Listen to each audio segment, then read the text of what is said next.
इस बांसुरी को देख रहे हैं आप? इसकी मधुर धुन सुनकर हर कोई मुग्ध हो जाता है, परंतु इसकी उस पीड़ा को कोई नहीं समझ सकता जो इसने बांस से बांसुरी बनने में पाई है।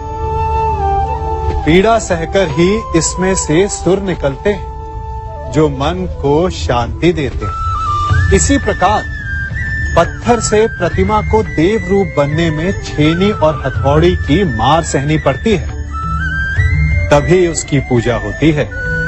बात यह है कि निर्माण के लिए स्वयं के टूटने का विज्ञान बहुत ही आवश्यक है।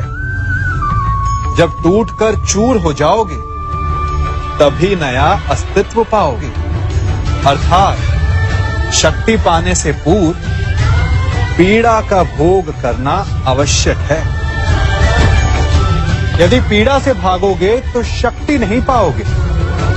अभी आप पर निर्भर करता है कि आपको बांस बनकर रहना है या बांसुरी, पत्थर बनकर रहना है या प्रतिमा के रूप में सजना है।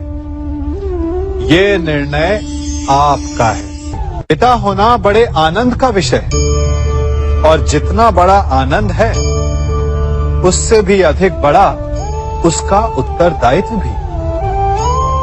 आप में से भी कुछ पिता होंगे, कुछ संतान, और मुझे पूर्ण विश्वास है कि आप लोग भी अपना उत्तरदायित्व अवश्य पूर्ण करते होंगे। हर पिता अपनी संतान के सुख के लिए, उसके उज्जवल भविष्य के लिए रात दिन परिश्रम करता है, धन इकट्ठा करता है, सुविधाएं एकत्रित करता है। आप भी करते होंगे। हर पिता को यही लगता है कि उसने अपनी संतान को सब कुछ दे दिया, परंतु फिर भी संतान प्रसन्न नहीं रहती। यदि आपको विश्वास नहीं तो आप भी स्वयं अपनी ही संतान से पूछ लीजिए। उनको अवश्य कहीं ना कहीं कोई कमी अनुभव होती होगी, और इसका केवल एक ही कारण है, और वो है पिता की भूल।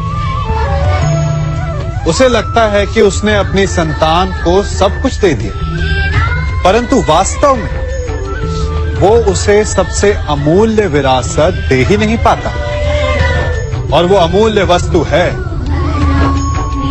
समय। अपनी संतान को समय दीजिए, उसे समझिए, उसे समझाइए, उसके साथ खेलिए, और जीवन के मैदान में उसे खेलना सिखाइए। उसे संस्कार दीजिए, उसे उसके मार्ग पर चलने दीजिए। मार्ग भटके तो उसे उचित मोड़ भी दिखाइए। विश्वास कीजिए, इससे अधिक कोई अमूल्य वस्तु आप अपनी संतान को नहीं दे सकते। युवा अवस्था भी हमारे जीवन का कितना सुंदर काल होता है ना। बाहु में बल, मन में कुछ बड़ा कर जाने की चाह, आंखों में भविष्य के सुंदर और कोमल सपने। और इसी अवस्था में मनुष्य के भीतर पनपता है प्रेम। किसी को देखकर उस पर मन मोहित हो जाता है, और फिर मनुष्य अपना सब कुछ उस पर न्यौछावर कर देना चाहता है। फिर प्रेम की परिणति होती है विवाह में।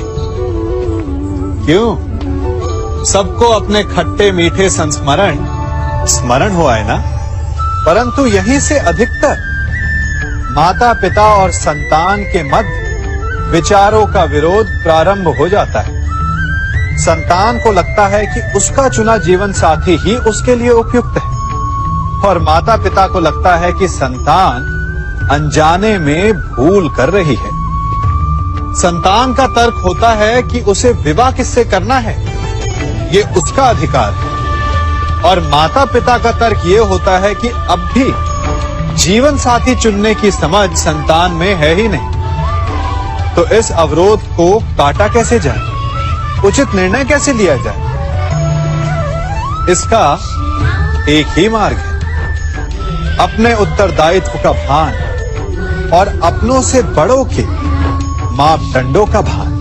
विवाह करने से पूर्व ये जान लेना आवश्यक है कि विवाह केवल अपने प्रेम को पाने का मार्ग नहीं है, अपितु विवाह से जीवन का एक नया द्वार भी खुलता है और हर नए जीवन के साथ नए उत्तरदायित्व भी होते हैं। और यदि इन उत्तरदायित्वों को समझकर निर्णय लिया जाए तो विश्वास कीजिए, आपका दाम्पत्य जीवन आनंद से भरा रहेगा और आपको कभी ये पछतावा नहीं होगा कि आपने कोई अनुचित निर्णय लिया। कभी हमें लगता है कि हमारे अपने, हमारे हितैषी, हमारे माता पिता को हमारे मन की बात ही नहीं समझ आ रही, जैसे उन्हें हमारे हर कार्य में, हर निर्णय में खोट दिखाई दे रहा हो। और ऐसे में हम कर बैठते हैं विद्रोह। ऐसी अवस्था में हमें वही अच्छा लगने लगता है जो हमारी मन की बातों का समर्थन करे। हम उसे ही अपना हितैषी समझ लेते हैं। परंतु जो आपसे मीठी बातें कर रहा हो वो आपका हितैषी है, ये आवश्यक नहीं। कुछ विषैले फूल बड़े सुंदर दिखते हैं, कुछ विषैले फल असाधारण रूप से बड़े स्वादिष्ट होते हैं। और ये भी आवश्यक नहीं कि हमारे रोगों का निदान करने वाली औषधि सदा मीठी हो। इसलिए विष और औषधि में अंतर को परखने का प्रयास करें। हो सकता है जो आपके हित की बात कर रहा हो वो आपको संकट के गर्त में ले जा रहा हो। बात बात पर आवेश में ना आए। हो सकता है कि आपके माता पिता की कड़वी बातों में आपका ही हित छिपा हो। और माता पिता को भी प्रयास करना चाहिए कि यदि उनकी संतान अनुचित निर्णय ले रही है तो उसके अनुचित होने का भान प्रेम से करवाएं, दबाव और शासन से नहीं। क्योंकि कभी कभी कटु शब्द और कटु वचन अनुचित निर्णय को और पक्का कर देता है। हर शब्द अपने आप में इतना शक्तिशाली होता है कि यदि आप चाहें तो उन्हीं शब्दों से सृजन कर सकते हैं और चाहे तो नाश भी। फिर चाहे सृजन और नाश नए संबंधों का हो या फिर नए युग का। आजकल सर्वत्र सहनशीलता की कमी है। बात बात पर लोग झगड़ जाते हैं, विवाद पर उतारू हो जाते हैं। कारण शब्दों का प्रयोग, शब्दों का और वचनों का उचित प्रयोग करना सीखिए। आपकी आधी समस्याएं तो वही समाप्त हो जाएंगी। शब्द हमारी सबसे बड़ी पूंजी, उनका सोच समझकर भली प्रकार उपयोग करना ही श्रेयस्कर। जो शब्द की महिमा और शक्ति को पहचान गया वो इस सृष्टि के आनंद को भी समझ गया। आप भी समझिए, हम सब जीव हैं, अर्थात जीवन जी रहे हैं और जीवन जीते समय उसके पश्चात की कल्पना भी करते हैं कि मृत्यु के पश्चात हमें स्वर्ग मिलेगा, नर्क, अप्सराओं का नृत्य देखने को मिलेगा या यमदूत हमें दंड दे रहे होंगे।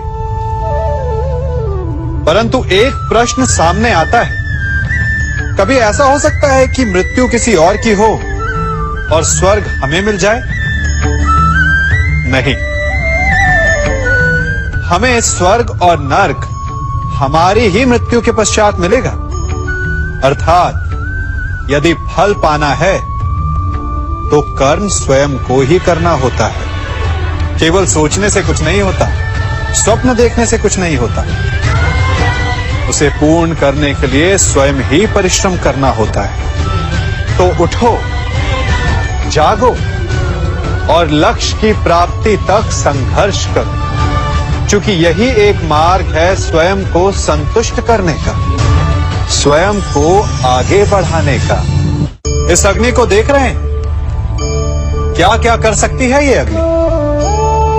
प्रकाश दे सकती है, भोजन पका सकती है और चाहे तो हमें जलाकर भस्म भी कर सकती है। ये जल हमारी प्यास बुझा सकता है या हमें डुबोकर मार भी सकता है। तो क्या ये इच्छा इस जल की है कि ये हमारी प्यास बुझाएगा या हमें डुबाकर मार देगा? या ये इच्छा इस अग्नि की है जो हमें प्रकाश देगी, जो हमें भोजन देगी, या हमें जलाकर भस्म कर देगी? नहीं, जल का गुण है बहना, अग्नि का गुण है जलना। अब ये हमारी इच्छा पर निर्भर करता है कि हम इसका प्रयोग कैसे करते हैं। इसी जल और अग्नि की भांति ही संसार की हर वस्तु, संसार के लोग भी होते हैं, और ये हम पर निर्भर करता है कि हम उनमें से किसे मित्र बनाते हैं और किन्हें शत्रु। शक्ति है, पर निर्भर हम पर करता है कि उसे हम अपना उत्तरदायित्व बनाते हैं या अहंकार।